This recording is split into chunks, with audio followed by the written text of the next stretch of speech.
आज मैं आपके बीच में 3 प्रश्न रखूंगा। पहला प्रश्न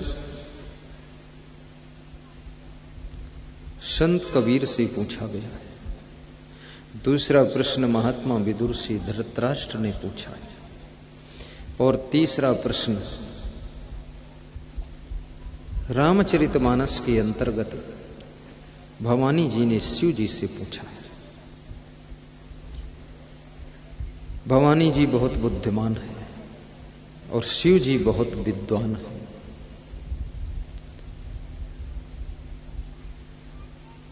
भवानी जी पूछती कि हे शिव जी, राक्षस के लक्षण क्या होते हैं? समाज में बहुत चर्चा है कि राक्षस होते हैं, लेकिन राक्षस को कैसे पहचाना जाए कि कौन राक्षस है? वास्तव में राक्षस का जब नाम लेता हूं तो आप सोचते हैं कि राक्षस के सिर में सींग होती होगी, मुंह बड़ा होता होगा, खोपड़ी कुछ अलग जैसी होगी, हाथ पांव भी कुछ अलग होंगे, लेकिन ऐसा नहीं है। हमारे आपके ही शकल सूरत में, हमारी आपकी ही मूरत में राक्षस भी छिपे होते हैं। शिव जी कहते हैं, पार्वती तुमने जो प्रश्न पूछा है, ये प्रश्न तो पूरे विश्व के लिए उत्तर दे जाएगा। शिव जी ऐसे ही नहीं भगवान बने थे, बहुत विद्वान थे शिव जी। और शिव जी ने भवानी जी के साथ विवाह केवल चेहरा देखकर नहीं किया था, उनकी बुद्धिमानी, सौम्यता, शालीनता, सुशीलता को देखकर किया था। जो लोग केवल चेहरा देखकर विवाह करते हैं, वे विवाह के बाद जिंदगी भर चिल्लाते रहते हैं क्योंकि धीरे धीरे चेहरा भी बदल जाता है, चेहरा वही नहीं रहता है। 7 वर्ष में पूरा चेहरा बदल जाता है।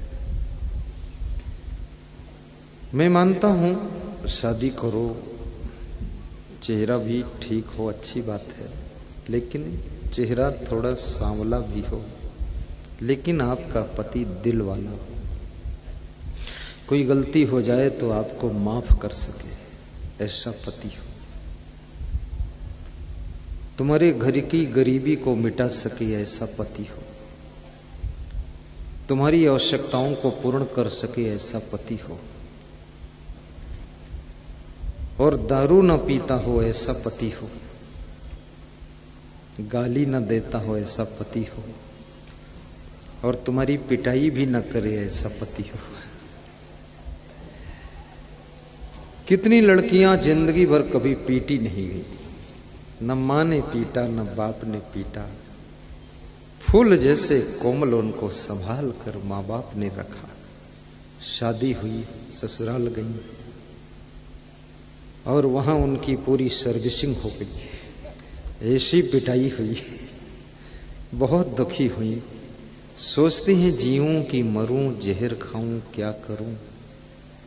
ये पति कैसा मिला? पति राक्षस है,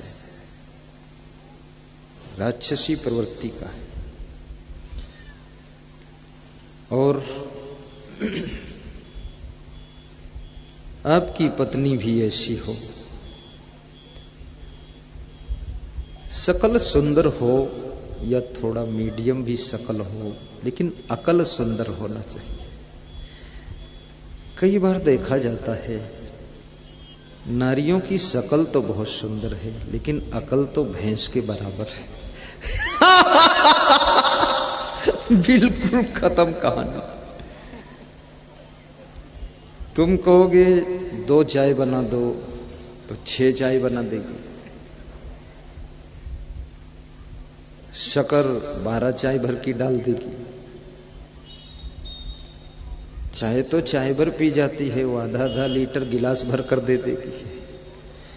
तुम सोचोगे चाय है कि गरम शरबत है। अकल नहीं है। भोजन बनाएगी, भात में नमक डाल देगी, दाल में नहीं डालेगी। तुम बोलोगे ये भात में नमक है, बोले मिक्स करके तो खाना ही है, चाहे इसमें हो चाहे उसमें हो। तर्क बहुत करेगी। कम बुद्धि का व्यक्ति, कम अकल वाला व्यक्ति तर्क बहुत करता है, और तर्क भी करेगा तो केवल घर में ही करेगा, बाहर तो बोल ही नहीं पाएगा, बाहर बहुत शर्म लगे। मैं तो कहता हूं बाहर शेर बनो, लेकिन अपने घर में गाय का बछड़ा और गाय की बछिया बनकर रहो, तो आपका घर मंदिर हो जाएगा और शांति मिलेगी।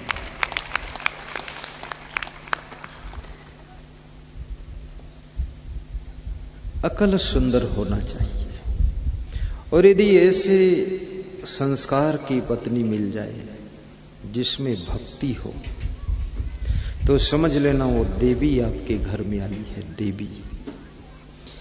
इसलिए नारियों के नाम के आगे देवी शब्द का प्रयोग किया जाता है, और पुरुषों के आगे देव बहुत कम लगता है। जैसे राम सिंह, सुशील, कोई नहीं कहता राम सिंह देव या सुशील देव या चंदूलाल देव, कोई नहीं, देव नहीं। लेकिन पुरुषों के लिए एक कॉमन शब्द का प्रयोग किया गया है। डॉक्टर हरिशंकर, धन्यवाद। मोहन पारेता, आशीर्वाद। एक कॉमन शब्द है कि पति देव। देखिए कितना बड़ा शब्द है, पति देव। लेकिन ये पति देव शब्द तो है, पति देव का जो पद है ये छोटा मोटा पद नहीं, बहुत बड़ा पद है। जो समुद्र मंथन हुआ था, दैत्यों ने और देवताओं ने समुद्र मंथन किया था, सांप को रस्सी बनाया था, ऐसा बताया है। तो समुद्र मंथन करते करते 14 रत्न मिले, ज्यादा मथा तो उसमें फिर जहर निकला। इसलिए अपने घर में भी मंथन ज्यादा मत करना, ज्यादा मंथन करोगे तो अंत में जहर निकलेगा। अपने पत्नी के बारे में भी बहुत मंथन मत करो, सासू के बारे में मंथन मत करो, और अपने पति के बारे में ज्यादा मंथन मत करो। और संसारी व्यक्ति का इतिहास उठाकर मत देखो, इतिहास केवल महान पुरुषों का देखना चाहिए। संसारी का इतिहास सुनने लायक नहीं होता है, देखने लायक नहीं होता। कोई महान पुरुष, देव पुरुष, कोई देवी स्वरूपा माँ का इतिहास देखना चाहिए। इसलिए जिनके साथ में तुमने रिश्ता जोड़ा है, बहुत पिछली हिस्ट्री मत खोलो कि ये पहले क्या करते थे, कहाँ थे, क्या था। ये सब खोद खोद के ताल मत बनाओ, नहीं डूब जाओ।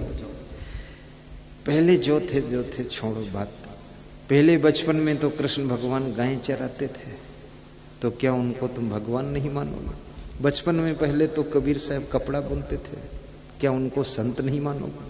बचपन में तुलसीदास तो अपनी पत्नी के बहुत दीवाने थे, लाश पकड़कर यमुना पार करके उसके घर रात में ससुराल गए थे, तो क्या उसको तुम भ्रष्ट मानोगे? अरे पहले जो भूल चूक हुई जाने दो भाड़ में, और आज अगर वो महान बन गया है तो उसके चरण छूकर आशीर्वाद ले लो, बात कर।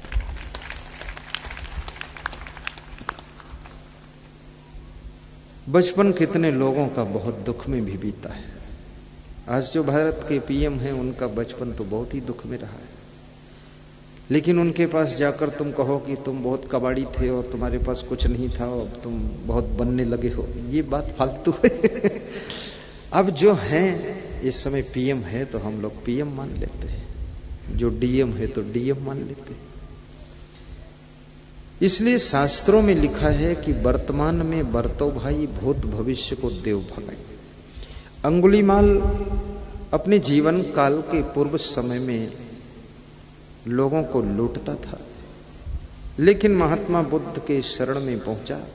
सत्यम शरणम गच्छामि, बुद्धम शरणम गच्छामि, संघम शरणम गच्छामि। फिर वो संत हो गया, अंगुलीमाल बड़ा महान संत हुआ।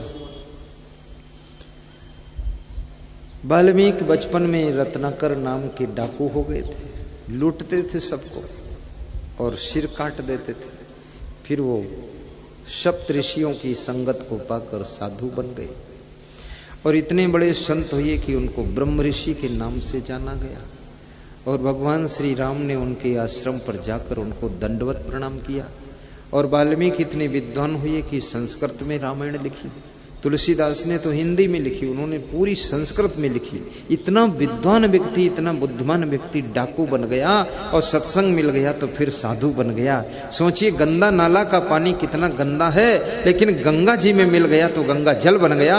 और गंगा जैसा फिर अलग हो जाए तो फिर गंदा नाला हो जाएगा। इसलिए याद रखना, सत्संग में जुड़ना तो जिंदगी भर जुड़े रहना, नहीं तो फिर गंदा नाला बन जाओगे। गंगा जल बनना है तो गंगा जी में ही जुड़े रहो। सूरदास ने एक पंक्ति लिखी है, बड़ी अच्छी पंक्ति है कि एक नदिया एक नारे कहावे, मैलो नीरे भरो। नदी में भी जल है और गंदे नाले में भी जल है। जल तो दोनों है, लेकिन जल जल में अंतर। गंदे नाले का जल गंदा है और गंगा जी नदी का जल पावन है, माना जाता है। अभी तो गंगा जी को भी लोगों ने बहुत गंदा किया है। सरकार ने कहा था गंगा जी को शुद्ध करेंगे। मैं तो देखने गया नहीं शुद्ध हुई कि नहीं हुई। जो गंगा जी पूरे विश्व को शुद्ध करती है, उसको नेताओं ने शुद्ध करने का बीड़ा उठाया था। और नेता लोग खुद ही शुद्ध नहीं है, वो गंगा जी को कैसे शुद्ध करेंगे? बड़ा संदेह हो रहा था मुझे। इस तरह भी सोचना कभी कभी, जो खुद ही अशुद्ध है वो गंगा जी को शुद्ध करने चल दिया है। गंगा जी तो शुद्ध ही है, आपको शुद्ध होना है। तो बड़ी मजे की बात है। सूरदास कहते हैं कि गंदे नाले का पानी गंगा जी से प्रार्थना कर रहा है। और सूरदास ये समझा रहे हैं कि गंदे नाले का पानी जब गंगा जी में शामिल होता है तो गंगा जी उसको गंगा जल का नाम दे देती है, फिर वो गंदा नाला नहीं कहा जाता है। तो हे प्रभु, मैं तो गंदा नाला हूँ, तुम गंगा जल के समान हो। मैं आप में शामिल हो जाऊं तो मुझे भी आप जैसी दिव्यता प्राप्त होनी चाहिए, क्योंकि मैं संसारी जीव हूँ, गंदा नाला हूँ। लेकिन आप तो भगवान हैं, इष्ट देव हैं, आप गंगा जल जैसे पवित्र हैं। आप में सम्मिलित हो जाऊं तो मुझे भी आप अपना रूप ही प्रदान कर देना। जैसे गंदे नाले को गंगा जी गंगा का रूप दे देती है, ऐसे आप भी मुझे अपना रूप दे देना। एक नदिया एक नार कहावे, मैलो नीर भरो। दोनों मिली कई एक बरण भयो, दोनों मिली कई एक बरण भयो। सुरेसरी नाम परो, हमारे प्रभु अवगुण चित न धरो। हमारे प्रभु अवगुण चित न धरो।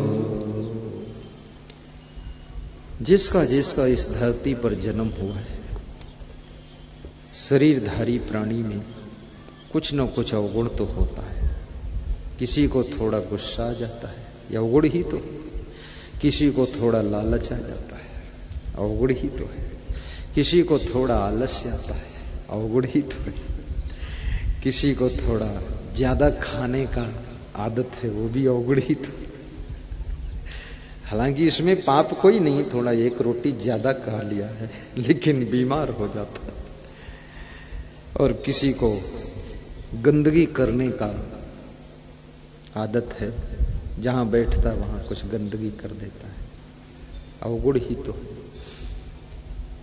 गाली देने का अवगुण भी तो है, कभी कभी गाली निकल जाती मुंह से। माता पिता को दुख देना ये भी तो अवगुण है।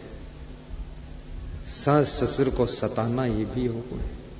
अपनी सासू की पड़ोसी स्त्रियों से निंदा करते रहना कि मेरी सासू चुड़ैल है, ठीक नहीं, ये बहुत बड़ा अवगुण है। ज्यादातर बहुएं न सीता जी का गुणगान करती हैं, न लक्ष्मी जी का ध्यान करती हैं, अपने सासू की निंदा खूब करती है। सासू कभी कभी सुन लेती, उसे बहुत दुख होता है। और कितनी सासुएं भी अपनी बहुओं की बुराई करती रहती है कि जब से हमारे घर में ये 3 बहुएं आई है, पूछो मत, पूरा नरक बना दिया पूरा नरक बना दिया। अब पड़ोसिन फिर तुम्हारी बहुओं से कहती है कि तुम्हारी सासू ऐसा ऐसा बोल रही थी, तो सासुओं के मन में आग लग जाती है कि अब मेरी सासू ही कह रही, बहुएं दुखी होती हैं, मेरी सासू ऐसा बोल रही है, तो अभी तक तो खैर नरक नहीं बनाया था, लेकिन हम तीनों मिलकर इसको बना ही देंगे नरक। फिर किसी की निंदा का प्रभाव बहुत खतरनाक होता है और निंदा के असर भी बड़े खतरनाक होते हैं। तुम किसी की निंदा करोगे, ये मत सोचना निंदा करके हम छुट्टी पा गए।